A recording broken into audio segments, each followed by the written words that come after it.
Hello दोस्तों, कैसे हैं आप सब। I hope you all are doing really well.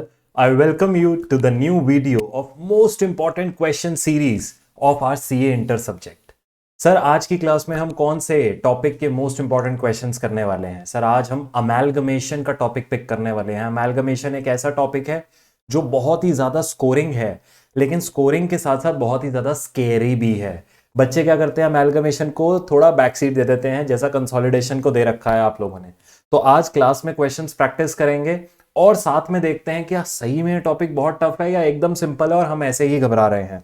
दो क्वेश्चन पिक करूंगा आपके लिए बेटा, ऐसे मल्टीपर्पज क्वेश्चन है जिसमें आपको बुक्स ऑफ ट्रांसफरर और बुक्स ऑफ ट्रांसफरी दोनों समझ में आ जाएगा, यानी सेलर और बायर के बुक्स दोनों समझ में आ जाएंगे। ऐसे क्वेश्चन आज हम क्लास में सॉल्व करने वाले हैं। वीडियो अगर पसंद आए तो जरूर से लाइक कीजिएगा। टारगेट रखते हैं मिनिमम 500 लाइक्स का। आप लोगों ने करना ही करना है लाइक, अगर आपने इस वीडियो को पूरा देखा है तो। बात समझ में आ गई।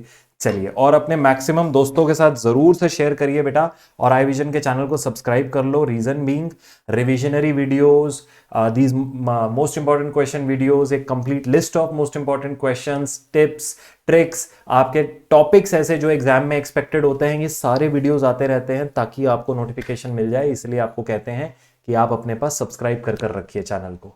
चलिए, बहुत ही बढ़िया सर, शुरू करते हैं बेटा। डालेंगे आज की डेट, लिखेंगे पेज नंबर और टॉपिक का नाम देंगे अमेलगमेशन। बहुत सिंपल टॉपिक है बच्चे।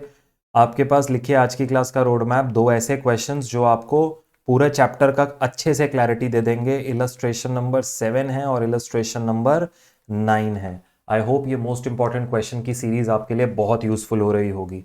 कोई भी ऐसा क्वेश्चन हो बेटा जो आपको लगता है कि आपको और उसका सोल्यूशन चाहिए, तो ध्यान से मेरी बात को सुनिएगा। आप जैसे ये अमेलगमेशन का टॉपिक करवा रहा हूं, तो अमेलगमेशन का कोई भी क्वेश्चन है जो PYQ, RTP, MTP का क्वेश्चन हो या फिर ICI मॉड्यूल का, आप उस क्वेश्चन को कमेंट सेक्शन में लिख दीजिए। अगर उस पर मैक्सिमम लाइक्स, कमेंट्स, मतलब बाकी बच्चों को भी उसी में ही प्रॉब्लम आ रही होगी, तो वो उसी क्या कहते हैं कमेंट को लाइक कर दें या उस पर कमेंट कर दें कि सर मेरे को भी इसी में ही इशू है, तो मैं उसका एक कंसोलिडेटेड वीडियो, फिर ऐसे सारे क्वेश्चंस का एक कंसोलिडेटेड वीडियो आपको एग्जाम से पहले भी दे दूंगा। तो अपने पास ये क्वेश्चंस तो वो हैं जो मेरे मुताबिक इंपॉर्टेंट है, मल्टीपर्पस हैं, जो आपको आपका टॉपिक क्लियर करवा देंगे, अच्छा प्रैक्टिस करवा देंगे। इसके अलावा भी अगर कोई क्वेश्चन में आपको मदद की जरूरत हो, please feel free to write it in the comment section of this video. बात समझ में आ रही है आप लोगों को? जी हाँ सर जी, जी हाँ सर जी। आज ये बेटा फटाफट से अपने पास इलस्ट्रेशन नंबर 7 पे बहुत ही अमेजिंग इलस्ट्रेशन है। सेलर की बुक्स बनानी है हमने, उनके अकाउंट्स को क्लोज करना है। साथ में रीड करते हैं क्या कहता है। कहता है के limited, L limited amalgamate to form a new company LK Limited. The financial position of these two companies as at the date of amalgamation was as under. इनके पोजीशन कुछ इस प्रकार थे, के और L K. Equity and liability, share holders fund में share capital, reserve and surplus आपको given है। इसी के साथ साथ आपके पास लॉन्ग टर्म बोरोइंग्स है, ट्रेड पेबल्स है, PPE, intangible inventory, trade receivable, cash and cash equivalent है। नोट्स टू अकाउंट्स में equity share capital, preference share capital है। रिजर्व सरप्लस में जनरल रिजर्व, पीएनएल का बैलेंस है। लॉन्ग टर्म बोरोइंग में debenture है, लोन है। पीपीई में land, building, plant, machinery, furniture and fittings का नंबर है। इंटेंजिबल में गुडविल है। कैश एंड कैश इक्विवेलेंट में cash at back, cash in hand है। ये तो एक बेसिक सी बैलेंस शीट हमारे पास गिवन होती ही है हर अमेलगमेशन के क्वेश्चन में। जो इंपॉर्टेंट चीज होती हैं वो होती हैं इसकी एडजस्टमेंट्स। क्यों? क्योंकि यहां से परचेज कंसिडरेशन में ही मैक्सिमम गलतियां होती हैं जो हमें निकालना होता है। तो देखते हैं सर कौन सा परचेज कंसिडरेशन का मेथड लगना है यहाँ पे। कहता है the terms of amalgamation are as under the assumption of liabilities of both the companies. अब दोनों कंपनी मिलकर एक नई कंपनी बना रहे हैं। issue of 5 preference share of 20 each in LK Limited at the rate of 18 paid up at a premium of 4 per share for each preference share that is held in both the companies। तो कहता है एक preference share के बदले, जो दोनों company में है के और एल में, उसके बदले एलके लिमिटेड में 5 प्रेफरेंस शेयर मिल रहे हैं जो 20 रुपए का एक शेयर है। लेकिन इशू प्राइस क्या रखा है, उसको प्रीमियम पे इशू कर रहे हैं। अभी 18 रुपए कैपिटल का और 4 रुपए प्रीमियम का मंगवा रहे हैं, यानी टोटल 22 रुपए पर हम अपने पास उस शेयर को इशू कर रहे हैं। अब सर सवाल ये उठता है नंबर ऑफ शेयर्स निकालने का, हमने कितने इशू करने हैं। अब इनके पास 100 का एक शेयर है, यानी के के पास 4000 प्रेफरेंस शेयर्स हैं, एल के पास 3000 प्रेफरेंस शेयर्स हैं। अब अगर मेरे को ये कैलकुलेट करना है कि परचेज कंसिडरेशन देते टाइम इनको कितने कितने प्रेफरेंस शेयर इशू होने हैं, बड़ा ही सिंपल होता है बेटा। जो हम दे रहे हैं उसको न्यूमिनेटर में रखो, और जिसका एज अ बेस बनाया गया है कि एक के बदले 5, तो एक को डिनोमिनेटर में रखो। तो कहता है कि भाई 4000 शेयर हैं और हर एक शेयर के बदले 5 शेयर दिए जा रहे हैं, कितने के? 22 रुपए के। उसी तरह एल के लिए हमारे पास 3000 शेयर्स हैं और वो कह रहा है हर एक के बदले 5 शेयर दिए जा रहे हैं 22 रुपए के। बात समझ में आ रही है? तो इस प्रकार हम अपने पास अपना परचेज कंसिडरेशन सिंपली निकाल सकते हैं। इंग्लिश में ना कंफ्यूज हो, आप फोकस करें कि दिया क्या जा रहा है। अगर वो कहता है यहां पे एक के बदले 6, 2 के बदले 6, तो जिसके बदले दिया जा रहा है उसको डिनोमिनेटर में और जो दिया जा रहा है उसको न्यूमिनेटर में रखा जाता है। सिंपली बिल्कुल ऐसे आपको समझना है। आगे कह रहा है, ये तो चीज समझ में आ गई, issue of 6 equity shares of, अभी तक ये क्या है? नेट पेमेंट मेथड लग रहा है कि पेमेंट वो डिफाइन कर रहा है, बट आगे देखते हैं क्या निकलता है। Issue of 6 equity shares of 20 each, 6 equity share दिए जाएंगे in L K at the rate of 18 paid up at a premium of 4 per share for each equity share held in both the companies. हर एक equity share के बदले 6 equity share दिए जा रहे हैं। अभी तक यहां तक क्या लग रहा है? नेट पेमेंट मेथड है। आगे पढ़ो। In addition necessary cash should be paid to equity shareholder. अब उसने नंबर नहीं बताया कितना, नेसेसरी कैश बोल दिया, ओपन छोड़ दिया आपके लिए। Of both the companies as is required to adjust the rights of shareholders of both the companies in accordance with intrinsic value of shares of both the companies. अब ये है net payment method ही। Net payment method क्या बोलता था? जितना जितना respective payment होना है दोनों को, जो भी शेयर होल्डर्स हैं उनको, वो बता देता है। लेकिन यहां पर एक चीज को हिडन रख लिया गया, वो क्या है? कैश का एलिमेंट। अब कैश के एलिमेंट को निकालने के लिए हमें इंट्रिंसिक वैल्यू निकालनी पड़ेगी सबसे पहले कंपनीज की। अब उनकी इंट्रिंसिक वैल्यू अपन कैसे निकालेंगे? जैसा अपन नेट एसेट मेथड में नहीं करते थे, जो मेरे एसेट आ रहे हैं माइनस उनका लायबिलिटी, जो भी उनका आज की डेट में वैल्यू होगा वो कंसिडर किया जाता है। अगर कुछ भी नहीं बताएगा तो बुक वैल्यू, अगर कुछ वैल्यू उसने बताया कि प्लांट एंड इक्विपमेंट इतने का है, बिल्डिंग इतने का है, तो जो रिवाइज्ड वैल्यूज हैं उनको कंसीडर करके intrinsic real value of the company निकाली जाएगी यहाँ पे, और उसके बेस पे real value of the share निकाला जाएगा। तो यहाँ पे इस चीज को हिडन छोड़ दिया गया, कैश के एलिमेंट को। तो मैं सीधा परचेज कंसिडरेशन पे जंप नहीं कर सकता, मुझे पहले इंट्रिंसिक वैल्यू निकालना पड़ेगा कंपनी और उस शेयर का। आगे बोलता है, issue of such amount of fully paid up 6% debentures in LK as is sufficient to discharge 5% debentures in K Limited at a discount of 5% after takeover। अब इसको स्टार मार्क कर लीजिए, लैंग्वेज बहुत ही ब्यूटीफुल है इस क्वेश्चन की। वो कहता है जी, हम अपने पास इशू करने वाले हैं fully paid up 6% debentures to discharge 5% debentures in K Limited। अब सवाल ये उठता है, at a discount of 5% after takeover, ये 5% जो डिस्काउंट है, डिस्काउंट एट रिडेम्पशन है, डिस्काउंट एट रिडेम्पशन है, या फिर डिस्काउंट एट इशू है? मतलब जब हम नई कंपनी में डिवेंचर होल्डर को भेज देंगे तो डिस्काउंट पे उनको नए डिवेंचर इशू होंगे, या जब उनको रिडेम्पशन कर रहे हैं तो 5% डिस्काउंट पे रिडेम्पशन करना है? सवाल ये उठता है यहां पे। अब अगर आप लैंग्वेज ध्यान से पढ़ें तो आपको ऑलरेडी समझ में आ जाएगा। सर डिस्काउंट बोल रहा है issue of 6%, issue of such amount of fully paid up 6% debentures in LK as is sufficient to discharge 5% debentures in K Limited at a discount of 5% after takeover। अभी तक क्या था? 5% debentures at a discount of 5%। पहले अभी तक लग रही थी फीलिंग की रिडेम्पशन पर डिस्काउंट है, लेकिन जब उसने ये वर्ड ऐड किया ना आफ्टर टेक ओवर, तो आफ्टर टेक ओवर तो क्या होगा? इशू ऑफ न्यू डिबेंचर्स होंगे। तो यानी ये जो डिस्काउंट है ना बेटा 5%, ये discount at the time of issue of debentures of the transferee company के टाइम पे है। यानी रिडेम्पशन 100% वैल्यू पे होगा, लेकिन जब वो अपने पास फ्रेश डिबेंचर इशू कर रही होगी सामने वाली कंपनी, तो वो अपना डिबेंचर 95% की वैल्यू पर इशू करेगी, यानी 5% डिस्काउंट रखेगी इनको डिबेंचर देते हुए। बात समझ में आ रही है? थोड़ा वर्डिंग पे हम लोग तभी अंडरस्टैंडिंग डेवलप कर पाएंगे जब हम हैंड रिटन प्रैक्टिस करेंगे। मैं बार बार हर एक सेशन में यही बात आपको बोलता हूं, handwritten practice is the key to clear accountancy subject. अगर आपको ऐसा लगता है कि आप सिर्फ आंसर रीड करके पास कर सकते हैं, आप बहुत बड़ी गलतफहमी में हैं। और इसको अपने एग्जाम तक मत कंटिन्यू करना, इस गलतफहमी को। एग्जाम में जाकर होगा ये। कॉस्टिंग और अकाउंटेंसी ऐसे सब्जेक्ट हैं, आपको लगता है आपको सब कुछ आता है, आप आंसर रीड कर रहे हैं, आपको लगता है आपको सब कुछ आता है, आपने आंसर रीड किया, आपको लगा बस एकदम बढ़िया हो गया। एग्जाम में पहुंचोगे, सेम क्वेश्चन आएगा, पूरा ब्लैंक आउट हो जाएगा, समझ नहीं आएगा कहां से शुरू करो। इसलिए ये जो मोस्ट इंपॉर्टेंट क्वेश्चन की सीरीज है, इसको पूरा फॉलो करो। जो जो क्वेश्चन मैं क्लास में करा रहा हूं, हाथ से लिख के कर लो। 2 क्वेश्चन है भाई, एक टॉपिक के 2 क्वेश्चन है, मल्टीपर्पज। उतना भी अगर नहीं कर सकते तो फिर हम बेयर मिनिमम क्या एक्सपेक्ट करें। बात समझ में आ रही है? अपने लिए काम करना है बच्चों, हाथ से लिख कर करिए। आपकी बेटरमेंट के लिए बोल रहे हैं, मुझे इसमें कोई फायदा नहीं मिलेगा आपसे हाथ से लिखवा कर, आपको खुद ही फायदा मिलेगा जब आप एग्जाम में पहुंचेंगे। बात समझ में आ गई? चलिए आगे बोलता है, the assets and liabilities are taken over at book value, inventory and trade receivable for which provision at 2% and 2.5% respectively to be raised. तो वो क्या बोल रहा है? वो ये बोल रहा है कि जो एसेट एंड लाइबिलिटी है, they are to be taken at book value. सारे एसेट लाइबिलिटी बुक वैल्यू पे जाएंगे, लेकिन इन्वेंट्री और ट्रेड रिसीवेबल के लिए बोल रहा है for which a provision has to be created, मतलब उनकी वैल्यू थोड़ा सा कम हो रही है। तो ये मेरे लिए मेरी रिवाइज्ड वैल्यूज आ गई। जब मैं इंट्रिंसिक वैल्यू ऊपर निकाल रहा हूँ ना, इसको दिमाग में रखूंगा। आगे बोलता है, trade receivable of K limited include 20,000 due from L limited, mutual owings हैं।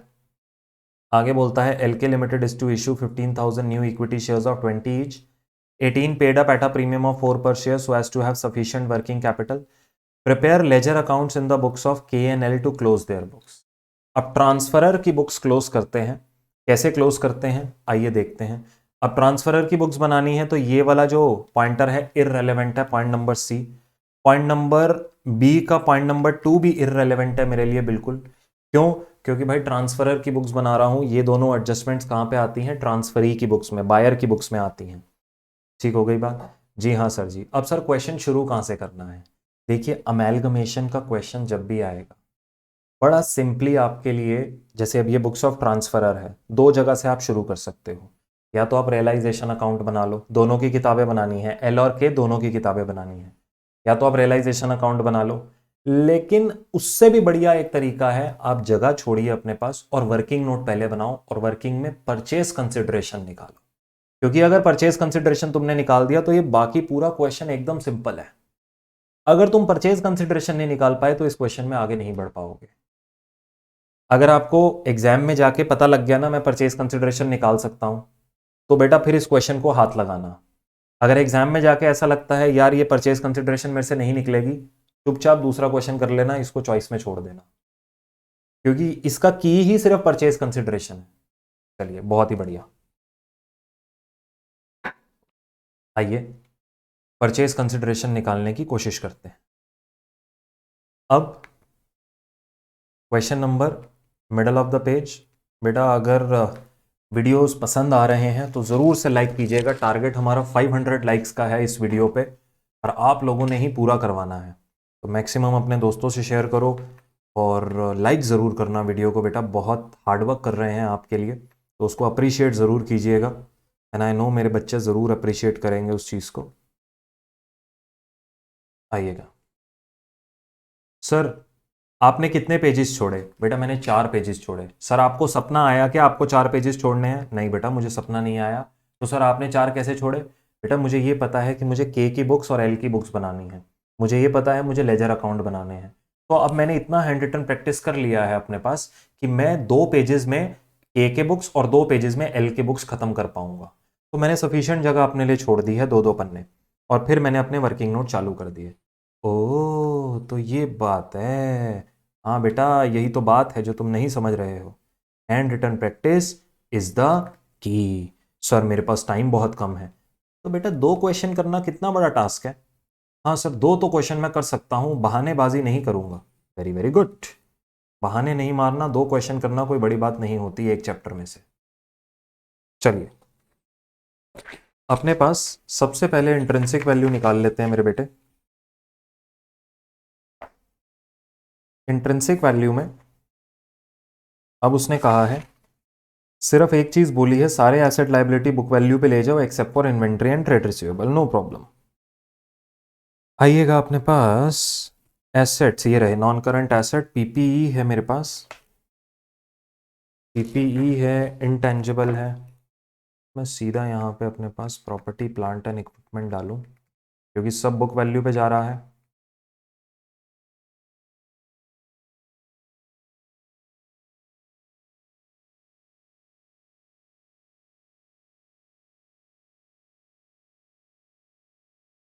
$8,20,000 प्लस इसमें इंटेंजिबल एसेट भी है। इंटेंजिबल में चलो नाम लिख दो, गुडविल एक ही है क्योंकि अभी थोड़ा टाइम सेवर किया है बेटा मैंने यहाँ पे पीपीई लिख के। ये छोटी छोटी टेक्निक्स अपने को डेवलप होती हैं जब हम हैंड रिटन प्रैक्टिस करते हैं। वर्किंग नोट है ना, तो उसमें मैंने थोड़ा सा टाइम सेव कर लिया अपना। चलिए, इन्वेंट्रीज के अंदर मुझे याद रखना है ये कितने पे लेनी है। प्रोविजन इन्वेंट्री के लिए बनना है 2% का, तो ये 98% पे आएगी। मैंने यहाँ पे ब्रैकेट में डाल दिया, इन्वेंट्री को पिक किया। 225 into 98% is 2,20,500। 1,40,000 into 98% which is 137,200। ठीक हो गई बेटे बात? जी हाँ सर जी। इन्वेंट्री के बाद अगला अपना आ रहा है ट्रेड रिसीवेबल। ट्रेड रिसीवेबल को कितनी वैल्यू पे लेना है? 97.5% पे। रीज़न क्या है मेरे बेटे? उसने कहा है provision is to be created at 2.5%। तो 0.975 97.5% इंटू 2,75,000, दिस इज 268, 125, 175, 170, 625। चलिए,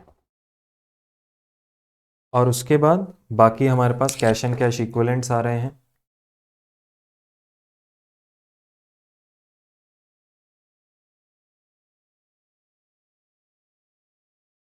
this is 161,375 and this is 72,175। अब देखो छोटी छोटी चीज़ें जो आप मेरे साथ सीख सकते हैं अगर आप प्रैक्टिस कर रहे हैं। हैंड राइटिंग मेरी भी अच्छी नहीं है, हैंड राइटिंग में मैं भी अपने नंबर लूज कर जाऊं, लेकिन हम क्या ट्रिक कर रहे हैं यहाँ पे, एक एक लाइन छोड़ के लिख रहे हैं। अब जो लड़के और लड़कियों की हैंडराइटिंग अच्छी नहीं है वो ये छोटी सी ट्रिक अपना लो ना यार, क्या दिक्कत है? तुमने कौन से पेजेस बचा के, वैसे तो तुमने कोई नेचुरल रिसोर्सेज नहीं आज तक बचाए हैं। घर में बत्तियां जल रही हैं तो जल रही हैं, कभी तुमने बंद नहीं करी। पानी अगर टूटी का बह रहा है तो बह रहा है। एक पेड़ों को बचाने के लिए तुमको सारी याद सिर्फ पेपर में ही आ रही है कि नहीं सर मैं चिपका के लिखूंगा, मिनिमम शीट्स यूज करूंगा। क्यों भाई? बाकी नेचुरल रिसोर्सेज भी बचाओ। और हाँ, पेड़ पौधे बचाने हैं, बहुत अच्छी बात है, लेकिन वो सिर्फ पेपर में ही जाके क्यों बचाने हैं तुमको? और जो बाकी जिंदगी में पूरा दिन फाड़ फाड़ के पेपर इधर उधर फेंकते रहते हो। हाँ सर बात तो सही है सर, आपको कैसे पता? बेटे तुम भूल जाते हो, कभी टीचर भी स्टूडेंट थे। तो ये बात है बेटे, यही तो बात है।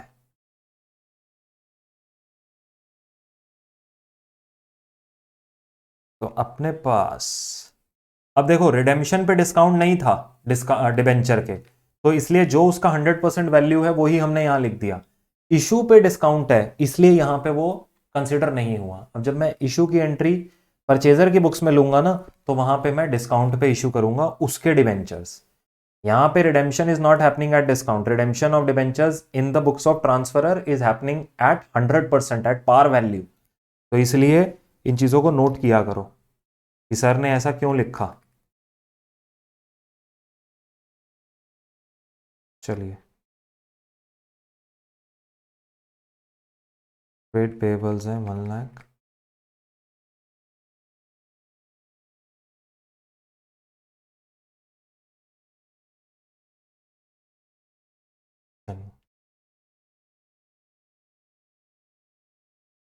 11,30,000 प्लस 80, 220, 500 प्लस 268, 125 प्लस 161, 375। कोई चीज़ मिस तो नहीं हुई? 15,60,000 ये है मेरी इंट्रिंसिक वैल्यू कंपनी की, ठीक है। और यही मेरी परचेज कंसिडरेशन अभी बनेगी। दिखाते हैं आपको। 137,200 प्लस 170,625 प्लस 72,175 माइनस 4,10,000 7,90,000।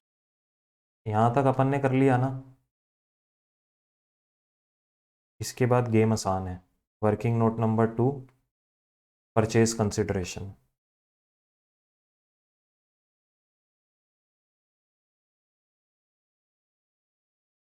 ए लिमिटेड को कितना देना है, एल लिमिटेड को कितना देना है, समझे।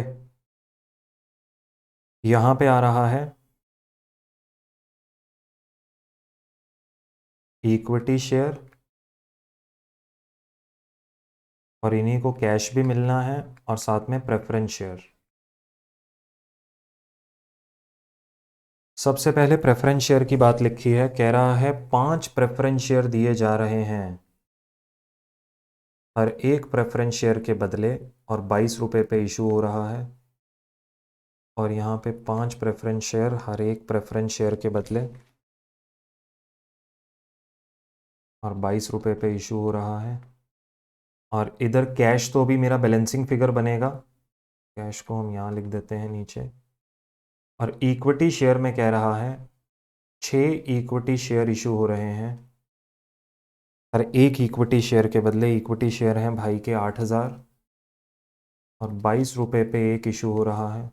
और इधर भी 6 इशू हो रहे हैं हर एक के बदले, और भाई के पास 3 लाख इक्विटी शेयर्स इशूड हैं। एल के पास 22 रुपये। कैश एक बैलेंसिंग फिगर की तरह आएगा। टोटल इसका कितना बनेगा सर? टोटल बनेगा मेरे बेटे, जो इंट्रिंसिक वैल्यू अभी आपने ऊपर लिया है 1560। क्यों? क्योंकि उसने कहा है बाकी की वैल्यू के लिए कैश देना है, तो ये इंट्रिंसिक वैल्यू पूरी पे करनी है शेयर होल्डर्स को। अब उठा लो अपना हथियार, और इस हथियार से अब नंबर कंपटीशन स्टार्ट करो। इनको दिया जा रहा है 3,30,000, 4 इंटू 22 इंटू 5। इनको दिया जा रहा है 4,40,000, 8,000 into 6 into 22, 10,56,000, 3,000 into 6 into 22 is 3,96,000, और 790 minus 396 sorry 790 minus 330 minus 396। Cash बेटा एज अ बैलेंसिंग फिगर यहाँ पे आ रही है 64,000 की, और यहाँ पे आ रहा है 1560 minus 1056 minus 440।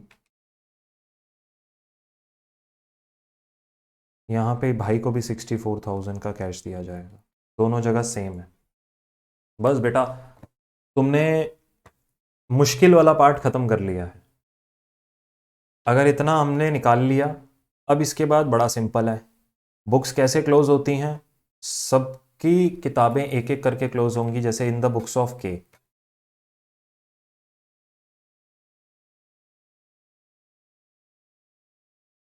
In the books of K limited realisation account.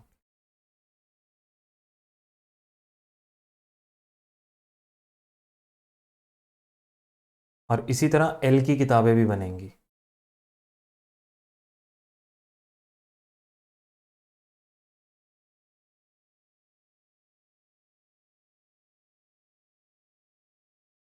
सारे एसेट सारे लाइबिलिटी ट्रांसफर करो, particulars amount particulars amount.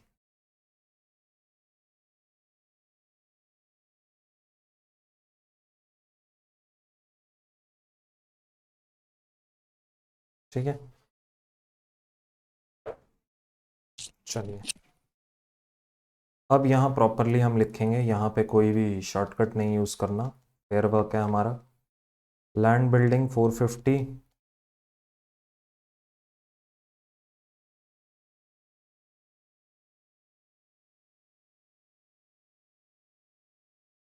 Plant and machinery 620, 60,000 पे आ रहा है फर्नीचर एंड फिटिंग्स। यहाँ पे आ रहा है मेरा गुडविल 80,000। यहाँ पे आ रहा है cash at bank, cash in hand 120, 41,375। इसके अलावा मेरे पास है इन्वेंट्री और trade receivable.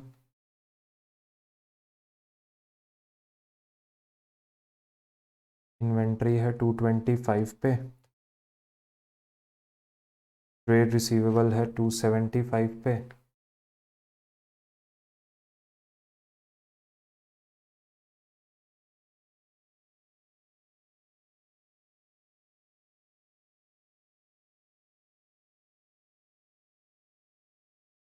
To 225, 275 cash and cash equivalent, ये सारे एसेट्स हो गए हमारे।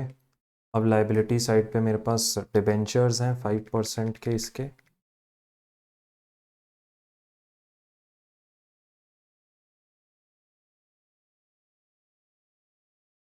और ट्रेड पेबल आ रहा है 1 लाख रुपीज़ का। इसके अलावा और कुछ भी नहीं, सारे एसेट सारे लाइबिलिटी हम लोगों ने डाल दिए यहाँ पे, इसके भाई के जितने भी थे। जी सर, सारे एसेट्स आ गए, सारे लाइबिलिटीज आ गए। अब परचेज कंसिडरेशन कैसे आएगी, एलके लिमिटेड से। यहाँ पे ये परचेज कंसिडरेशन आ गई, वर्किंग नोट नंबर 2 में अपन ने निकाली है 15,60,000 थी, 15,60,000 है, देखो जाके। जी हाँ सर जी, ये रही के लिए। और अब इसके अंदर एक हमारे पास और क्या रहता है सर, चलो यहाँ पे ये एंट्री कर ली। अभी एक काम करते हैं, ज़रा शेयर होल्डर का भी अकाउंट आपके साथ, एक एलके का अकाउंट और एक शेयर होल्डर्स का अकाउंट क्रिएट करते हैं।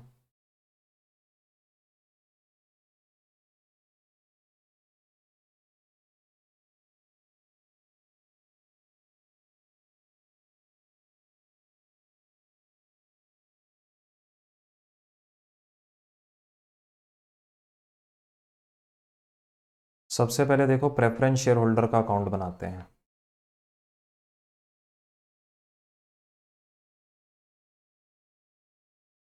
प्रेफरेंस शेयर होल्डर्स को क्या क्या मिल रहा है वो देखो।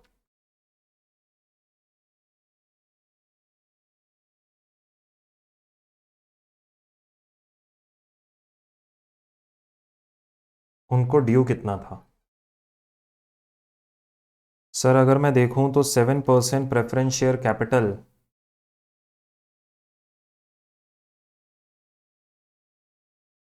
उनको ड्यू थी 4 लाख रुपीज़ की, ठीक है।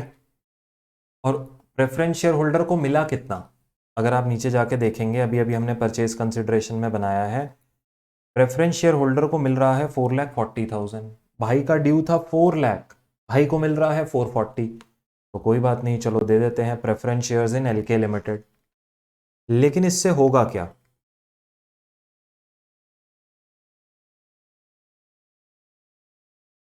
इससे होगा ये बेटा, अब उसका ड्यू था कम, तुमने ज़्यादा दे दिया, तो एक नुकसान क्रिएट हो गया। देखो ना, there is a loss, preference share holders को एक्सेस मिल गया है, यहाँ पे बैलेंसिंग फिगर आ रही है ना 40,000।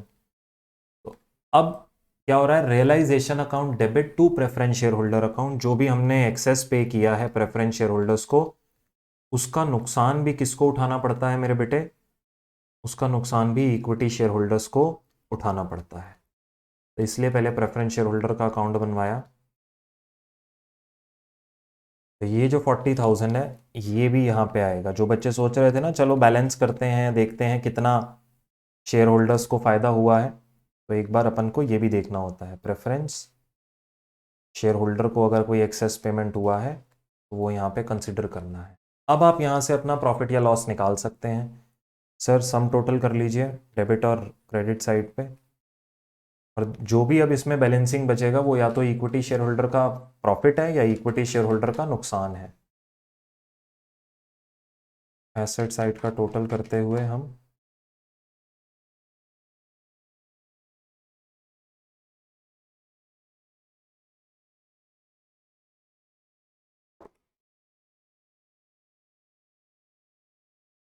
बेटा मेरे को ऐसा लग रहा है हमारा डेबिट साइड बड़ा है। मैंने डेबिट का टोटल इसलिए पहले कर लिया है, देखने से ही पता लग जाता है बेटा।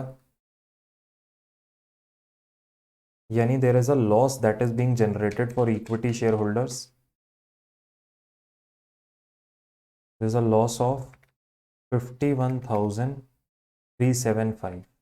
ये किसको मिलेगा? इक्विटी शेयर होल्डर्स को। तो इक्विटी शेयर होल्डर अकाउंट हो गई बेटा बुक्स क्लोज। बस ये बैलेंसिंग फिगर उनके अकाउंट में ट्रांसफर होगी, उनको ये लॉस उठाना पड़ेगा।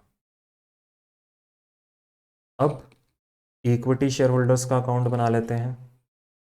अब एलके का भी पहले बना सकते हो, इक्विटी शेयर होल्डर का भी पहले बना सकते हो, कोई दिक्कत नहीं है। कहते हो तो मैं पहले एलके का अकाउंट बना देता हूँ। एलके लिमिटेड से जो जो चीज़ें आई हैं ये देखिए।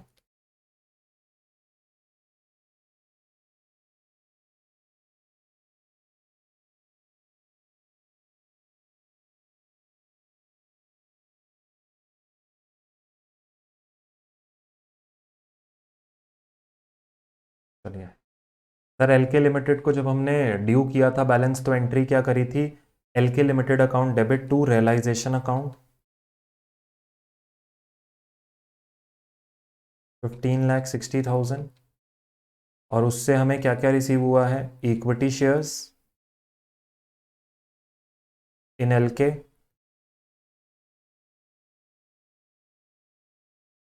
कैश और प्रेफरेंस शेयर्स इन एलके।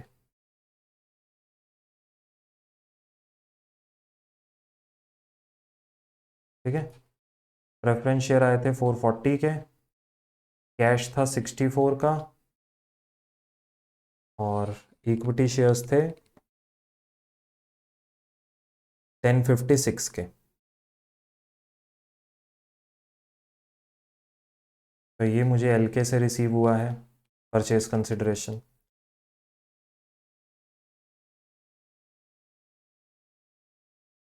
ठीक है, अब इसी तरह इक्विटी शेयर होल्डर का अकाउंट भी बना लो।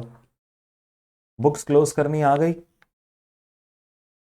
सारे एसेट सारे लाइबिलिटी रियलाइजेशन में गए, जो परचेज कंसिडरेशन आ रहा है वो भी रियलाइजेशन में गया। वहाँ का जो बैलेंसिंग फिगर है वो इक्विटी शेयर होल्डर के लिए प्रॉफिट है या लॉस है।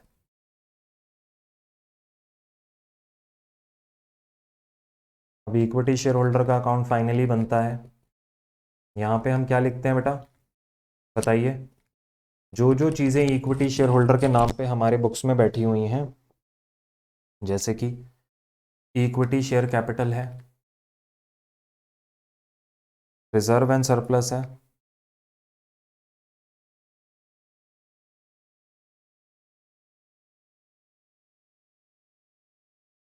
पीएनएल में 371 375 है।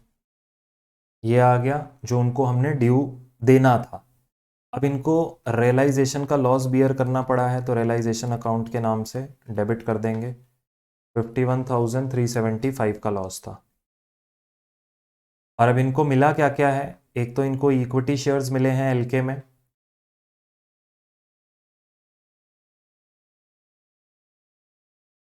Which was for 10,56,000। एक इनको 64,000 का कैश मिला है।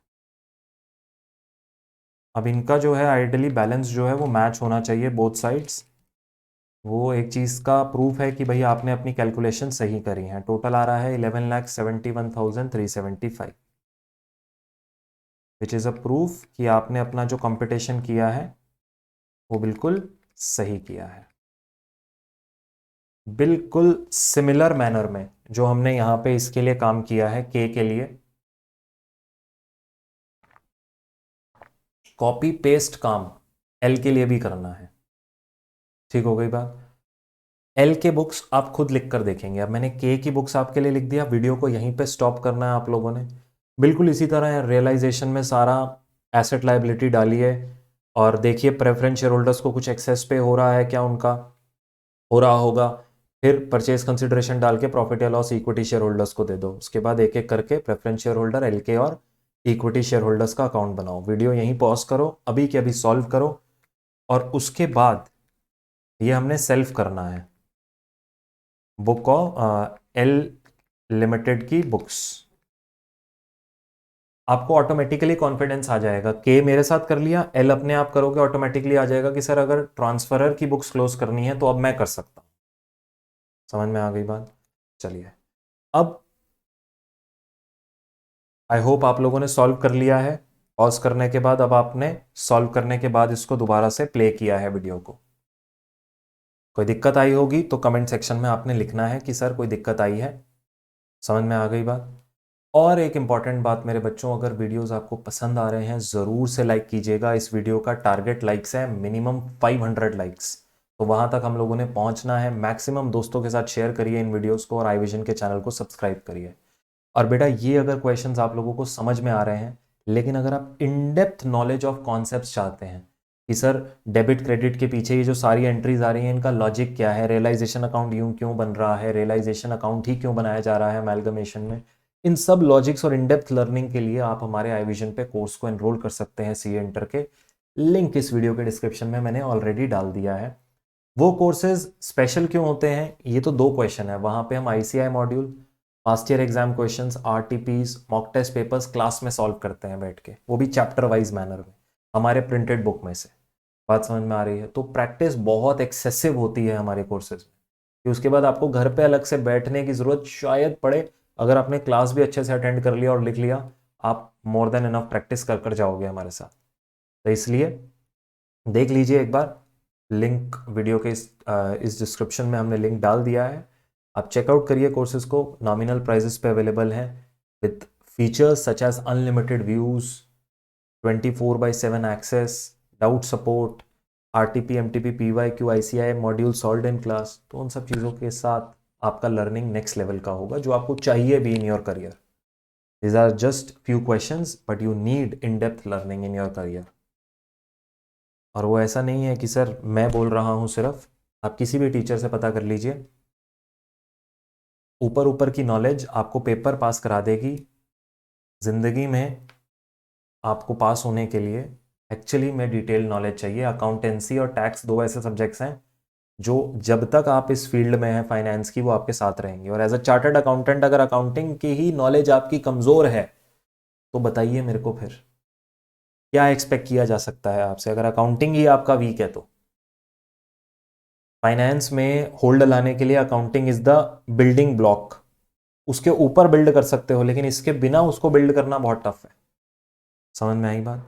चलिए, अब हम लोग मूव करेंगे अपने नेक्स्ट इलस्ट्रेशन पे, विच इज इलस्ट्रेशन नंबर 9। ये हमारी रिलेट करती है बुक्स ऑफ ट्रांसफरी कंपनी। तो आइए ट्रांसफरी के पर्सपेक्टिव से देखते हैं सर, कैसी दुनिया दिखती है जो इंसान परचेज कर रहा है एक कंपनी को, एक्वायर कर रहा है एक कंपनी को, वो कैसे अमेलगमेट करता है अपने बुक्स में। Good illustration, again important one. Following are the balance sheet of P&Q Limited as on 31st March 2011. कहता है शेयर होल्डर फंड में शेयर कैपिटल, रिजर्व सरप्लस है, long term borrowing, trade payables है। Non current asset में PP, non current investment है। Current assets में inventories, trade receivable, cash and cash equivalent है। Share capital में मेरे पास equity share capital, preference share capital दोनों अवेलेबल हैं। लॉन्ग टर्म बोरोइंग्स में डिबेंचर्स हैं। आगे बोलता है ट्रेड रिसीवेबल में डेटर बीआर, ट्रेड पेबल में क्रेडिटर बीपी। ट्रांजैक्शन को स्टार मार्क करेंगे। Property plant and equipment of both the companies are revalued at 15% above book value. Upward revaluation हो रहा है। Both the companies are to pay 10% equity dividend but preference dividend having been already paid. दोनों companies ने अपने पास equity dividend pay करना है, preference dividend वो लोग दे चुके हैं. After the above transactions are given effect to, P limited will absorb Q limited. P limited कौन है? बायर. क्यू लिमिटेड कौन है? सेलर. पी लिमिटेड कौन है? ट्रांसफरी. क्यू लिमिटेड कौन है? Transferor. After the above transactions are given effect to, P limited will absorb Q limited on the following terms. इन terms पे ट्रांजेक्शन करी जाएगी. क्या बोलता है? 8 equity shares of 10 each will be issued by P Limited at par against 6 shares of Q Limited. जो 8 equity shares हैं of ₹10 will be issued by P at par against 6 shares of Q Limited. 8 share दिए जाएंगे हर 6 share के बदले. 8 share दिए जाएंगे हर 6 share के बदले. तो जो दिया जा रहा है, अभी अभी मैंने आपको बताया भी था, जो मिल रहा है वो ऊपर आता है और जिसके कंसिडरेशन में दिया जा रहा है वो डिनोमिनेटर में आता है. हमेशा ऐसा सिंपली याद रखिए. As against 6 shares of Q limited, 10% preference shareholders of Q Limited will be paid at 10% discount by issue of 6% preference shares at par in P Limited. अब यहां पर बताइए, रिडेम्पशन डिस्काउंट पे है या इशू डिस्काउंट पे है? इस चीज से मेरा परचेज कंसिडरेशन इंपैक्ट हो जाता है मेरे बेटे. यहां पे अगर आप देखेंगे तो हमारे पास रिडेम्पशन इज एट डिस्काउंट और जो इशू हो रहे हैं नए preference shares, they are issued at par in P limited. तो ये चीजें बहुत इंपॉर्टेंट होती हैं. 12% डिबेंचर होल्डर्स, स्टार मार्क कर लीजिए, बढ़िया है. 12% debenture holders of Q limited are to be paid at 8% premium. मतलब जो 100 रुपए का डिबेंचर था उसको 8 रुपए एक्स्ट्रा देंगे. 108 रुपए का पेमेंट देना है डिबेंचर होल्डर्स को क्यू लिमिटेड के, by 12% debentures in P limited that are issued at a discount of 10%. यानी 100 रुपए का डिबेंचर जब अब पी लिमिटेड अपना डिबेंचर इशू कर रहा होगा तो 10% डिस्काउंट यानी 90 रुपए का इशू करेगा.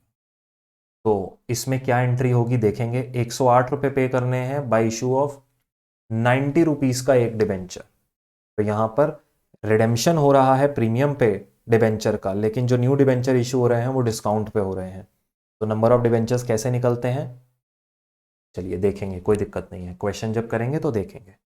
30,000 is to be paid by P limited to Q limited for liquidation expenses. Simple entry होती है goodwill to cash. Sundry creditors of Q limited include 10,000 due to P limited. Mutual owings की बात कर रहा है. Inventory in trade and debtors are taken over at 5% lesser than their book value by P limited. Inventory और trade receivable में 5% का provision रखना है. You need to prepare journal entries in the books of P Limited and also prepare statement of consideration that is payable by P Limited. तो ठीक है, कोई दिक्कत नहीं है. अब पहले हमें स्टेटमेंट ऑफ कंसिडरेशन बनाना पड़ेगा बेटा. ये बहुत ही सिंपल सी बात है. क्यों? Reason being statement of consideration is purchase consideration का स्टेटमेंट. उसके बिना मैं क्वेश्चन को स्टार्ट नहीं कर सकता जब तक मुझे ये नहीं पता परचेज कंसिडरेशन कितना है. तो पहले हम पार्ट बी सॉल्व करेंगे, फिर हम पार्ट ए सॉल्व करेंगे. एग्जाम में भी आप ऐसा कर सकते हैं, कोई ऐसी दिक्कत नहीं है. पहले पार्ट ए या पार्ट बी, जैसा आपको अच्छा लगे वैसा आप कर सकते हैं. अब सर आइए पहले स्टेटमेंट ऑफ कंसिडरेशन बनाते हैं. Illustration number 9, part number B. बहुत मज़ा आ रहा है बेटा, बहुत मज़ा आ रहा है. यही आपने खुद को बार बार दोहराना है. बहुत मज़ा आ रहा है. और जैसा हम अपनी क्लासेस में कहते हैं, बहुत मज़ा आ रही है. एकदम नई नई चीज़ें प्रैक्टिस करने को मिल रही हैं. लिख लिख कर प्रैक्टिस कर रहे हैं तो मज़ा कहीं और ही लेवल पे है. चलिए, बहुत ही बढ़िया. Statement of consideration.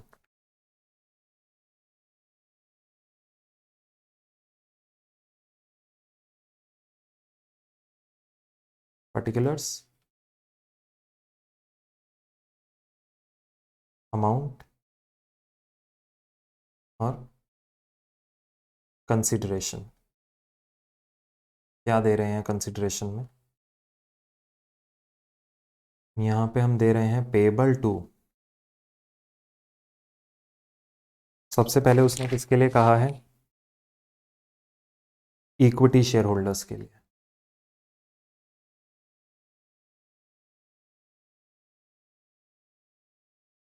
payable to equity shareholders. 8 shares are issued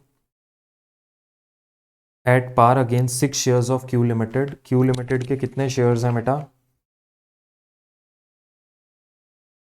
equity shares हैं उनके 30,000 और एक शेयर कितने का इशू हो रहा है? 10 रुपये पे। तो ये इनको क्या कंसिडरेशन में मिल रहा है? Equity share in Q P limited.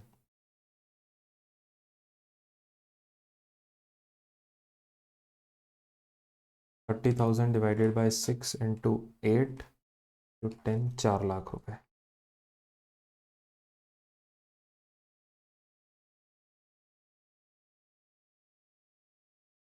Preference share holder को क्या मिल रहा है? They are paid at a discount of 10%।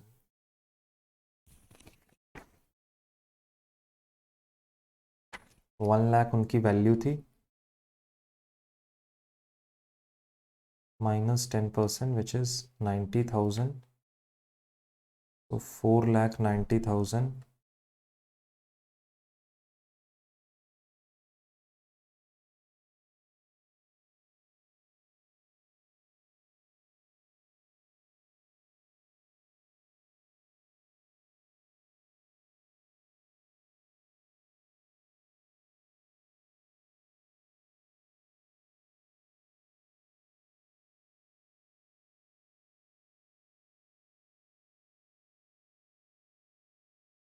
ये आ गया बेटा मेरे लिए मेरा परचेस कंसिडरेशन 4,90,000। एकदम सिंपल है, किसी को टफ तो नहीं लगा? सर क्वेश्चन में डायरेक्ट डिटेल्स गिवन थे कि क्या क्या वैल्यू है, तो हमने वो वैल्यू सीधा सीधा डाल दिया, जो जो उनको नेट पेबल था वो लिख दिया, परचेस कंसिडरेशन निकल आया। अब मेरे को अगला काम क्या करना है बेटा? इलस्ट्रेशन नंबर 9 में अब उसने कहा है देखो फ्रेश पेज से स्टार्ट करो और साथ में पूरा क्वेश्चन लिख के फिर पार्ट नंबर लिखा करो, सिर्फ पार्ट नंबर मत लिख के आया करो यार, वो भी बेचारा एग्जामिनर भी कंफ्यूज हो जाए कहीं पे तुमने कौन सा पार्ट सॉल्व कर दिया किसके बाद। इन the books of P limited journal.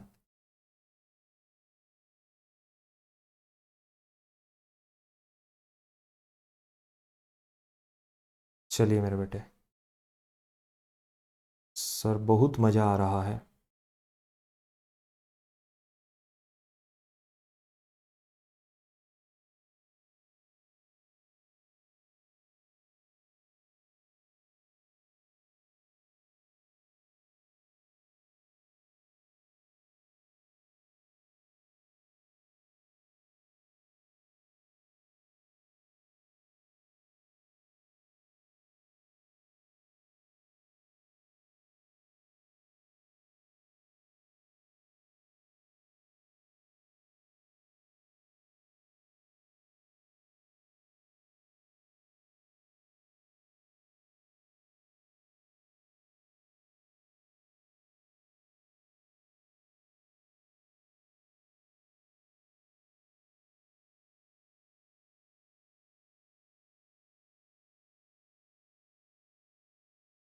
सुनिए,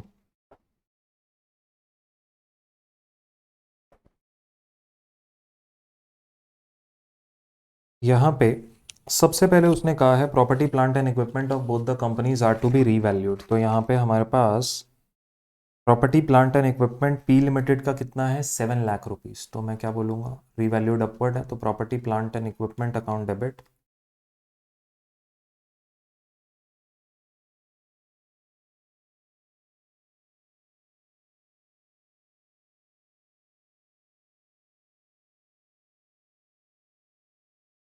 to revaluation reserve account which is 7 lakh into 15%, 1,05,000 being PPE revalued upward।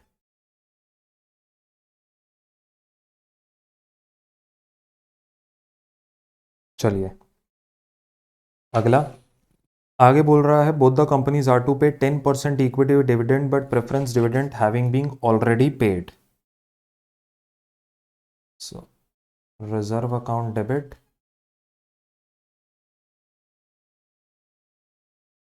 to equity dividend account.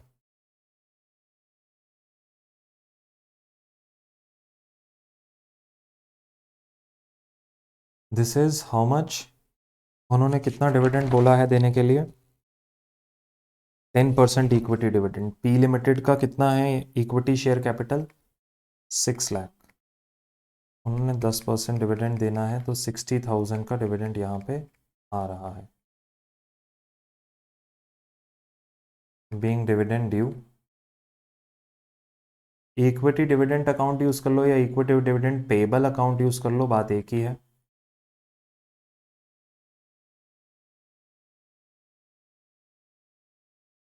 And equity dividend payable account debit to bank account.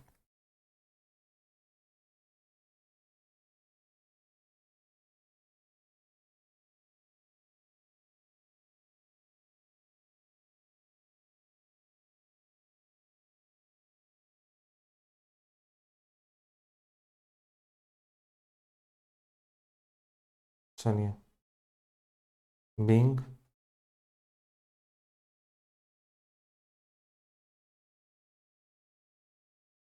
Dividend paid.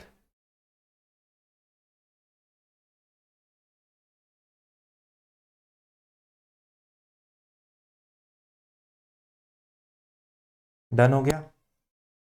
अब इसके बाद now we can talk about the amalgamation entries. ठीक है, सबसे पहली entry क्या होती है? Business purchase account debit to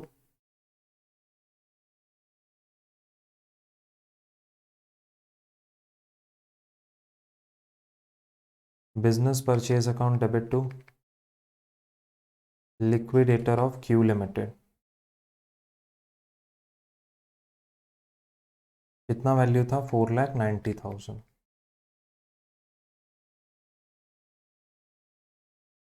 being amount due.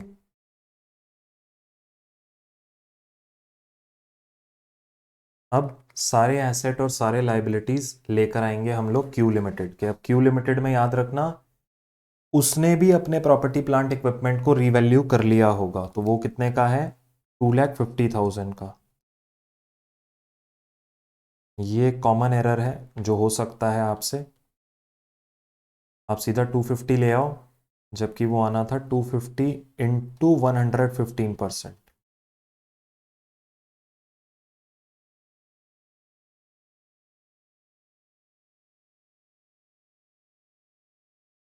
$2,87,500. Non current investments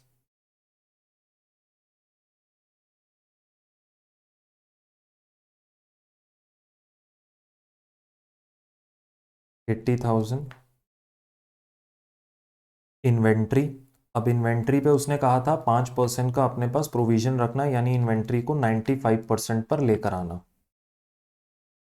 3,20,000 की 3, इसका 95% विच इज 3,04,000. ठीक है, उसके बाद आगे ट्रेड रिसीवेबल है. Inventory and trade debtors are taken over at 5% lesser value. इसके अलावा डिबेंचर होल्डर में था, उनको प्रीमियम पे पे करना है, वो याद रखेंगे. Okay, so now we have trade receivable.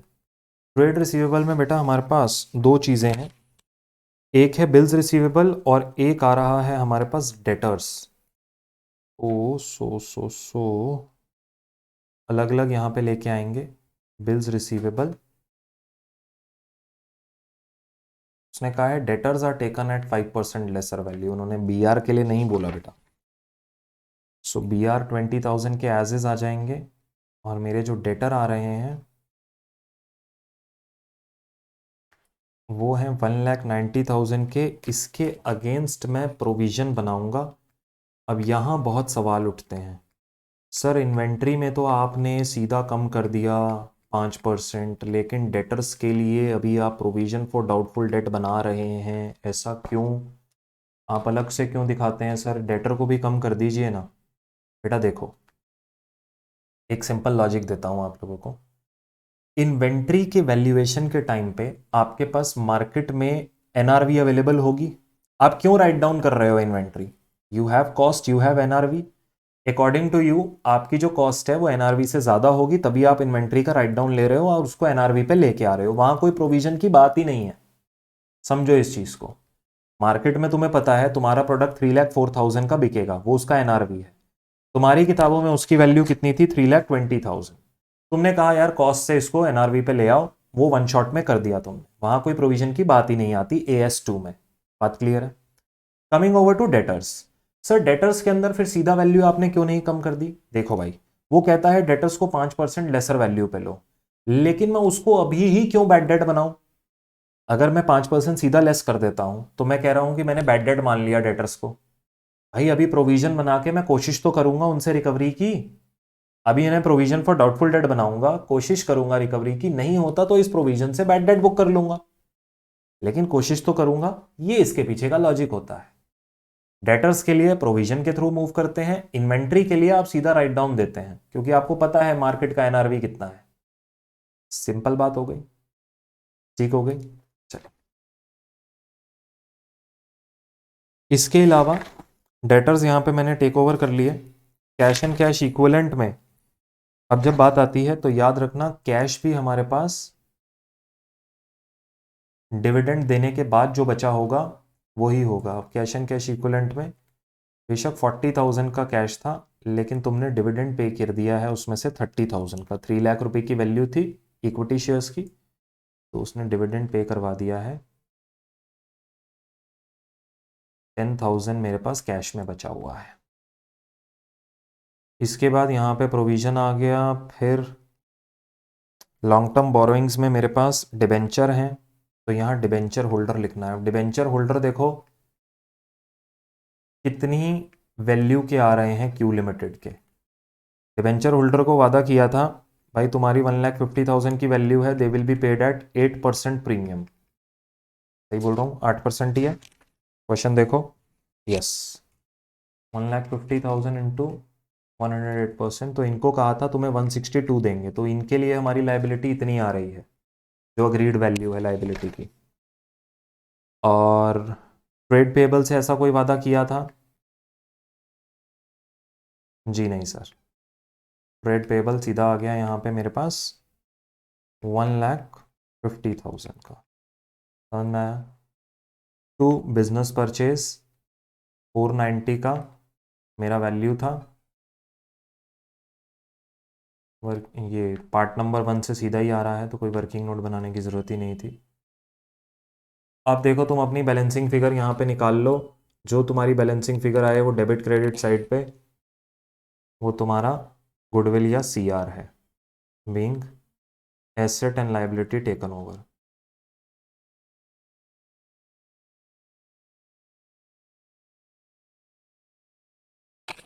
समझे बंधु? क्या समझे? 287,500 plus 80 plus 3,04,20 plus 190 plus 10। Debit का टोटल है 891,500।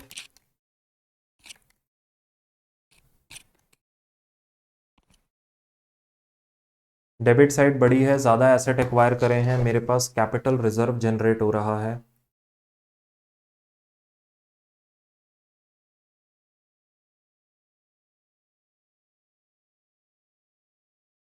$80,000 का।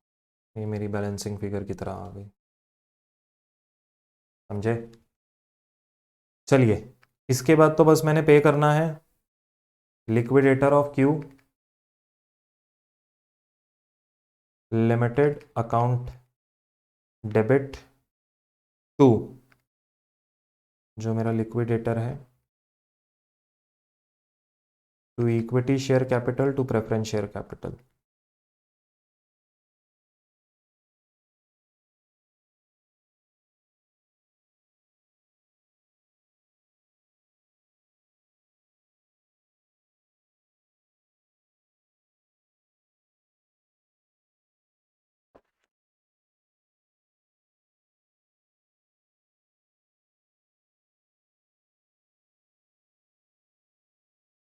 चलिए बेटा,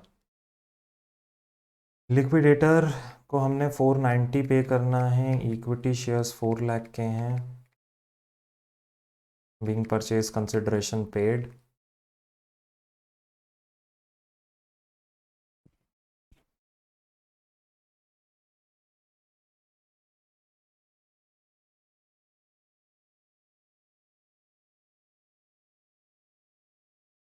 एंट्री नंबर 6 थी, और एंट्री नंबर 7 में हम लोगों ने अपने पास क्या करना है मेरे बच्चे, डिबेंचर होल्डर्स को पे करना है। अब debenture holders are issued 12% debentures at a discount. अब नंबर ऑफ डिबेंचर कैसे निकालते हैं, सीए फाउंडेशन की एंट्री है, डिबेंचर होल्डर को अपन ने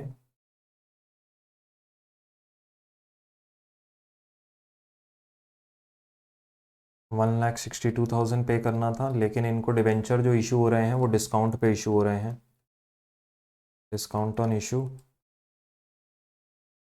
on debit to 12% debenture account. कैसे निकालोगे, 162 पे करना है एट अ डिस्काउंट ऑफ 10%, 90 का एक डिबेंचर है, कितने नंबर ऑफ डिबेंचर्स हो गए, 162 डिवाइडेड बाय 90, 1800 डिबेंचर्स इशू हो रहे हैं,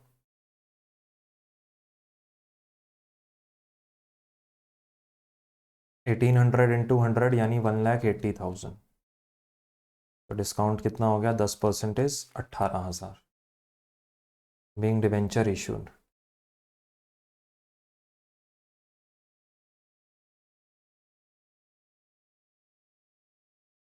being debenture issued.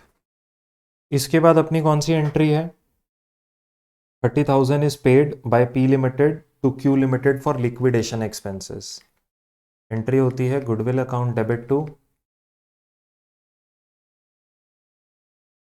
Bank account, हमने उनको पे करवाया है 30,000, लिक्विडेशन एक्सपेंसेस की एंट्री गुडविल के थ्रू रूट होती है, being liquidation expenses paid.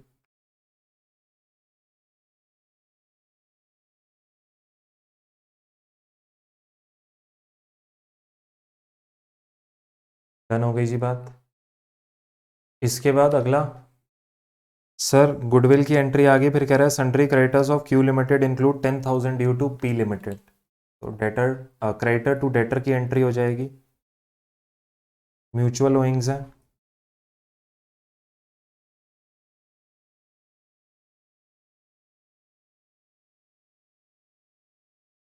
Being mutual owing cancelled.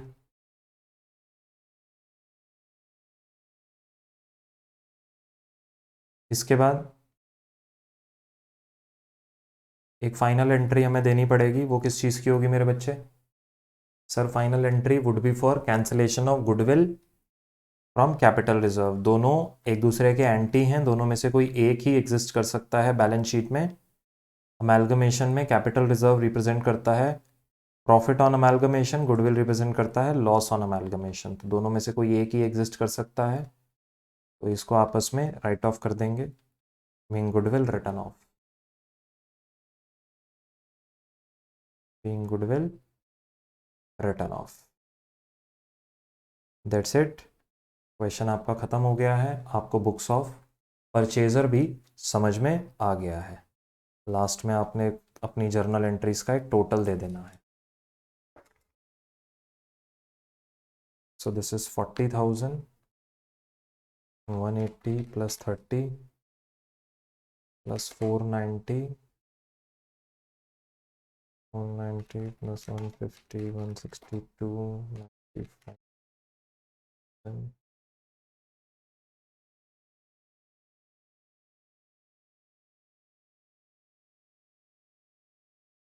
23,46,500।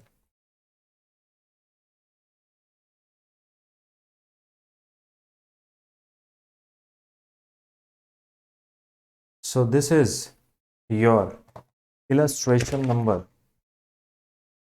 9 for you. I hope बेटा आप लोगों को समझ में आया होगा, मज़ा आया होगा। अगर अच्छा लगा तो आप इस सीरीज़ को फॉलो करते रहिए मोस्ट इंपॉर्टेंट क्वेश्चन की। क्यों? क्योंकि यहाँ पे आप मेरे साथ साथ प्रैक्टिस कर सकते हैं। और जाने से पहले ज़रूर से वीडियो को लाइक करना है, ये चीज़ आपने नहीं भूलनी। 500 लाइक का अपना टारगेट है बेटा इस वीडियो पे। मैक्सिमम दोस्तों के साथ शेयर करो, आई विजन के चैनल को सब्सक्राइब करो। और अगर आप इन डेप्थ लर्निंग लेना चाहते हैं अमेलगमेशन के कॉन्सेप्ट्स की, बहुत बड़ा चैप्टर है, बहुत सारे कॉन्सेप्ट्स हैं। It is not just these 2 questions. In 2 questions के पीछे मल्टीपल कॉन्सेप्ट्स फ्लो कर रहे हैं जो यहाँ तक आ रहे हैं। मैं आपको रिकमेंड करूँगा, लिंक इस वीडियो के डिस्क्रिप्शन में है, क्लिक करिए, अपना एनरोलमेंट करिए। और कोई सपोर्ट चाहिए तो नीचे फ्लैश हो रहे हैं नंबर्स आई विजन के, आप उन सपोर्ट नंबर्स पे व्हाट्सएप भी कर सकते हैं। All the very best, God bless you all. मेहनत करते रहो, हार्डवर्क करते रहो, खुश रहो। मिलेंगे अगले इंपॉर्टेंट क्वेश्चन सीरीज वीडियो में, और क्वेश्चंस को प्रैक्टिस करेंगे साथ में। Bye bye.